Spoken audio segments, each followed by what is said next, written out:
Welcome back to our YouTube channel GS exam inter. आज के इस वीडियो में हम एक नए टॉपिक की बात करेंगे जिसका नाम है बुद्धि का तरल एवं ठोस बुद्धि सिद्धांत, जिसको इंग्लिश में कहा जाता है fluid and crystallised intelligence theory. किसी भी टीचिंग एग्जाम की हम बात करें तो उसमें इंटेलिजेंस थ्योरी से काफ़ी सारे क्वेश्चंस आने की संभावना रहती है। और जब हम इंटेलिजेंस थ्योरी पढ़ते हैं तो हो सकता है कि कुछ लोग 2 या 3 थ्योरी पढ़ के आगे निकल जाते हो, सोचते हो कि नहीं हम 3-4 थ्योरी पढ़ लेंगे और हमारा काम चल जाएगा। बट जब कभी कभी एग्जामिनर जब क्वेश्चन टफ बनाता है, जब टफ क्वेश्चन सेट करता है, तो वहां पर इंटेलिजेंस थ्योरी से काफ़ी सारे ऐसे क्वेश्चंस आते हैं जो थ्योरी के नाम कुछ छात्रों ने सुने भी नहीं होंगे। यहाँ पर हम बात करेंगे कैसी थ्योरी की जिसको कैटल्स थ्योरी भी कहा जाता है, जिसको जीएफजीसी मॉडल थ्योरी भी कहा जाता है, जिसकी हम बात करेंगे। इसका जो नाम है वो है बुद्धि का तरल एवं ठोस बुद्धि सिद्धांत। इसके कुछ अन्य नाम भी हैं, जैसे कि द्रवीकृत घनीकृत सिद्धांत, तरल मोजेक सिद्धांत। यहाँ पर हमें नाम जरूर याद रखना है क्योंकि हो सकता है कि क्वेश्चन सरल बने और एक अलग नाम से पूछ दिया जाए और हमें बुद्धि का तरल एवं ठोस बुद्धि सिद्धांत तो पता है लेकिन इसके और नाम नहीं पता है, तो ऐसे में आंसर गलत होने की संभावना रहती है। इसीलिए इसके नाम जरूर याद करके जाएं। एक नाम है जीएफजीसी मॉडल ऑफ इंटेलिजेंस। इसको याद रखना है, जीएफजीसी मॉडल ऑफ इंटेलिजेंस। ठीक है, यहाँ पर F for fluid and C for crystallised. इसके जो प्रतिपादक है वो रेमंड कैटल है। मतलब कि रेमंड कैटल ने बुद्धि का तरल एवं ठोस बुद्धि सिद्धांत दिया था और जो मॉडल है उस मॉडल को कहा जाता है जीएफजीसी मॉडल ऑफ इंटेलिजेंस। रेमंड के बाद एक इनके शिष्य थे हॉर्न। इनके शिष्य हॉर्न थे जिन्होंने अ, इस सिद्धांत पर काम किया और इस सिद्धांत को आगे बढ़ाया। लेकिन जब प्रतिपादक की बात आती है तो हमें याद रखना है कि प्रतिपादक का नाम है रेमंड कैटल। अब यहाँ पर एक चीज हम देखेंगे, यहाँ पर जीएफजीसी मॉडल क्या है। बेसिकली जीएफजीसी मॉडल को कहा जाता है जिसको जीआई से इसको रिप्रेजेंट किया जाता है। जीआई मतलब जनरल इंटेलिजेंस, और जनरल इंटेलिजेंस के इन्होंने 2 फैक्टर बताए या 2 सब फैक्टर बताए, इन्होंने 2 सब पार्ट बताए। एक का नाम इन्होंने बताया जीएफ और एक बताया जीसी। यहाँ पर जीएफ मतलब है जनरल फ्लूइड इंटेलिजेंस और जीसी का मतलब है जनरल क्रिस्टलाइज्ड इंटेलिजेंस। जीएफ और जीसी दोनों की हम आगे बात करेंगे, तो आगे चलते हैं। कैटल ने बताया कि बुद्धि 2 प्रकार की होती है। पहला इन्होंने बताया तरल बुद्धि और दूसरा बताया ठोस बुद्धि। तरल बुद्धि को उन्होंने बताया कि फ्लूइड इंटेलिजेंस, और ठोस बुद्धि को इंग्लिश में कहा जाता है क्रिस्टलाइज्ड इंटेलिजेंस। अब हम बात करेंगे सबसे पहले तरल बुद्धि की, जिसको फ्लूइड इंटेलिजेंस कहा जाता है। तरल बुद्धि को आनुवंशिक सार्वभौमिक एवं समान क्षमता कहा गया है। अब इसका मतलब क्या हुआ है?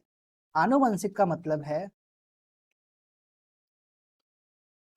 कि ये जन्मजात क्षमता है, एक तरह की जन्मजात क्षमता है। जब ये आनुवंशिक है, जन्मजात, तो जाहिर सी बात है सार्वभौमिक एवं समान क्षमता कही जाएगी। सार्वभौमिक एवं समान क्षमता का यहाँ पर मतलब है जो नए शिशु होते हैं, ठीक है, जो नए बच्चे होते हैं, जो ऑफ स्प्रिंग्स होते हैं, उन सभी में तरल बुद्धि पाई जाती है। किस लेवल तक पाई जाती है, किस एक्सटेंट तक पाई जाती है, किस हद तक पाई जाती है, वो यहाँ पर मैटर नहीं करता है। लेकिन यहाँ पर एक चीज मैटर करती है कि जो तरल बुद्धि है वो सभी के अंदर एक जन्मजात क्षमता होती है। इस पर प्रशिक्षण का प्रभाव नहीं पड़ता है, या कह सकते हैं बहुत ही आंशिक प्रभाव पड़ता है। लेकिन अगर एक शब्द में हम बात करें, एक लाइन में बात करें, तो तरल बुद्धि पर प्रशिक्षण का प्रभाव नहीं होता है। ये पूर्व ज्ञान के बिना ही समस्या समाधान में सहायता करती है। तरल बुद्धि का काम होता है कि नए ज्ञान के बिना ही, जो पूर्व ज्ञान के बिना ही किसी भी समस्या को समाधान करना। जैसे कि तर्क शक्ति, ग्रहण शक्ति। जो तर्क शक्ति है, जो रीजनिंग एबिलिटी है, ये काफी हद तक जन्मजात होती है, काफी हद तक जन्मजात होती है। इसीलिए इसका एग्जाम्पल है तरल बुद्धि का। नेक्स्ट जो उन्होंने बताया सेकंड, वो है ठोस बुद्धि, जिसको क्रिस्टलाइज इंटेलिजेंस कहा जाता है। ठोस बुद्धि अर्जित क्षमता है जो वातावरण तथा प्रशिक्षण का परिणाम होता है।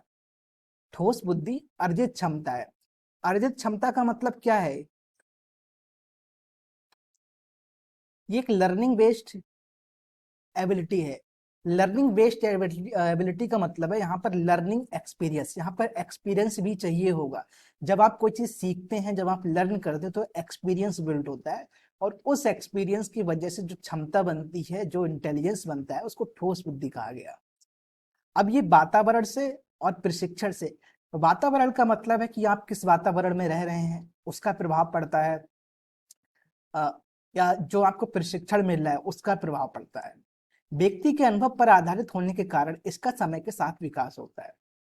इसका मतलब क्या है? इसका मतलब ये हुआ, जैसे कि कोई व्यक्ति है,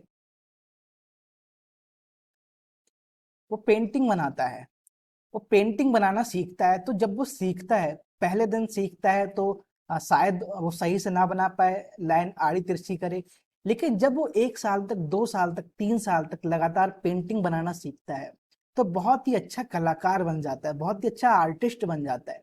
तो यहाँ पर लर्निंग के साथ जो एक्सपीरियंस है, और लर्निंग एक्सपीरियंस और टाइम का यहाँ पर जो परिणाम होता है वो होता है कि जो बुद्धि है, जो क्षमता है, जो एबिलिटी है, वो लगातार इनहेंस होती जाती है, उसमें सुधार होता जाता है। इसीलिए कहा जाता है कि ठोस बुद्धि है उसका समय के साथ विकास होता है। अब यहाँ पर हमने इन दोनों को पढ़ लिया, लेकिन हम यहाँ पर एक एग्जाम्पल की बात करेंगे। एक एग्जाम्पल से हम कैसे समझ सकते हैं कि क्या ठोस बुद्धि है, क्या यहाँ पर फ्लूइड बुद्धि है, तरल बुद्धि है। इसको समझने के लिए हम एक मैथ का क्वेश्चन लेंगे। मैथ का क्वेश्चन ये है कि एक व्यक्ति को 1000 रुपए दिए गए, ठीक है, 1000 रुपए दिए गए, और उस व्यक्ति से कहा गया कि आपको 10% की ब्याज से 5 साल बाद, ठीक है, रुपए वापस करने हैं। 10% के ब्याज से 5 साल बाद आपको रुपए वापस करने हैं, तो कुल कितने रुपए वापस करने होंगे? ठीक है, यहाँ पर क्वेश्चन ये है, सिंपल भाषा में समझे तो एक व्यक्ति को 1000 रुपए उधार दिए गए हैं, और उससे कहा है कि 10% की ब्याज पर आपको 5 साल बाद रुपए वापस करने हैं, तो टोटल कुल कितने रुपए वापस करेंगे? अब यहाँ पर दो अप्रोच हो सकती हैं। यहाँ पर दो अप्रोच हैं। फर्स्ट अप्रोच की हम बात करेंगे, जिसमें हम बात करेंगे जीएफ की, और सेकंड अप्रोच की बात करेंगे जीसी। यहाँ पर जनरल फ्लूइड इंटेलिजेंस की बात करेंगे, और यहाँ पर जनरल सी फॉर यहाँ पर क्या होता है, क्रिस्टलाइज, जनरल क्रिस्टलाइज इंटेलिजेंस की बात करेंगे। अब यहाँ पर क्या हो सकता है, जब फ्लूइड की बात करेंगे, जन्मजात की बात करेंगे, एक चीज और याद रखनी है, जहां पर जन्मजात की बात आती है वहां पर जो लर्निंग होती है, लर्निंग या फिर एफर्ट्स, वो मिनिमल होते हैं, मिनिमम। ठीक है, मिनिमल यहाँ पर मतलब कि बहुत ही कम, जैसे कि यहाँ पर बात की गई प्रशिक्षण का प्रभाव नहीं होता या आंशिक होता है, तो जो लर्निंग इफेक्ट होते हैं, लर्निंग एफर्ट्स होते हैं, वो बहुत ही कम यहाँ पर अप्लाई करने पड़ते हैं, क्योंकि ये क्षमता जन्मजात होती है। तो अब बात करते हैं कि इस क्वेश्चन को कैसे सॉल्व किया जा सकता है। तो यहाँ पर अगर हम जीएफ फैक्टर की बात करें, जनरल फ्लूइड इंटेलिजेंस की बात करें, तो वो व्यक्ति कहेगा कि 5 साल में मैं आपको कितने रुपए वापस करूंगा। तो वो कहेगा, जैसे हम सोचते हैं कि 10%, 1000 रुपए का 10% हुआ 100 रुपए। एक बच्चे से आप क्वेश्चन करते हैं तो वो इसी तरह से बताता है, रुक रुक के बताता है, सोच सोच के बताता है। जैसे 1000 रुपए का 10% हुआ 100 रुपए, और मुझे 5 साल तक, ठीक है, 5 साल तक, या मतलब 5 साल के बाद मुझे वापस करने पड़ेंगे। तो 100 रुपए 5 साल में कितने हुए? 500 रुपए हुए। इसका मतलब मेरे पास 1000 रुपए पहले से थे, और 500 रुपए मुझे ब्याज के वापस करने हैं, तो मुझे टोटल 1500 रुपए वापस करने पड़ेंगे। एक अप्रोच ये हुई, यहाँ पर हमने कोई एक स्पेशल फॉर्मूला नहीं अप्लाई किया है, एक जनरल सेंस की बात की हमने, एक जनरल एबिलिटी की बात की है, कोई फॉर्मूला यहाँ पर अप्लाई नहीं किया है, इसीलिए इसको जनरल फ्लूइड कहा जाता है, जनरल फ्लूइड अप्रोच कहा जाता है। अब यहाँ पर जीसी की बात करेंगे, जनरल क्रिस्टलाइज अप्रोच की बात करेंगे। अब यहाँ पर जब हम जीसी की बात करेंगे, ठीक है, तो यहाँ पर विशिष्ट एक विशेष चीज अप्लाई होती है, जो यहाँ पर हमने लर्निंग की है यहाँ पर, या जो एक्सरसाइज की है हमने, वहां पर क्या एक्सरसाइज की है। जब एक बच्चे को पढ़ाया जाता है, जब वो 6, 7, 8, 9, 10, 11, 12 में आता है, तो सिंपल इंटरेस्ट मतलब साधारण ब्याज का फॉर्मूला उसको बताया जाता है।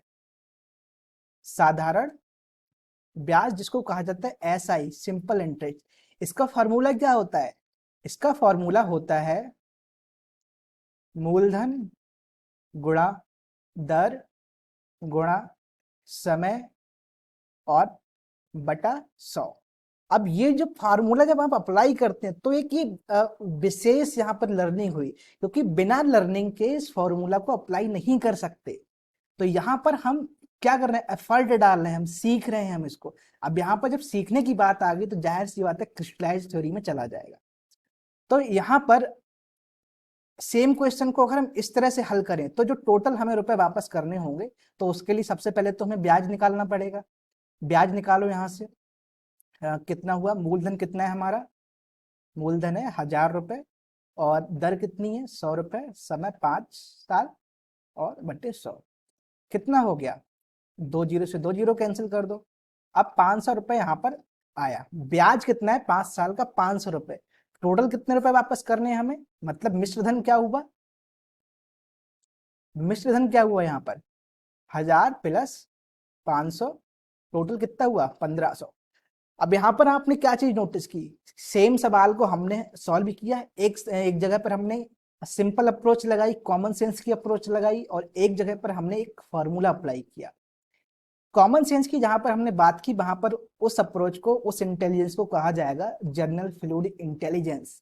जहां पर हमने फॉर्मूला अप्लाई किया, मतलब वहां पे एक लर्निंग हमने अप्लाई की, जो चीज हमने पहले सीखी है, जो लर्न हमने किया है, वो फार्मूला अप्लाई किया, उसको क्रिस्टलाइज इंटेलिजेंस कहा जाएगा। तो आई होप, मुझे आशा है कि आप इस थ्योरी को एक एग्जाम्पल की सहायता से काफी अच्छे से समझ गए होंगे। तो एक बार हम देख लेते हैं हमने इस सेशन में क्या क्या कवर किया।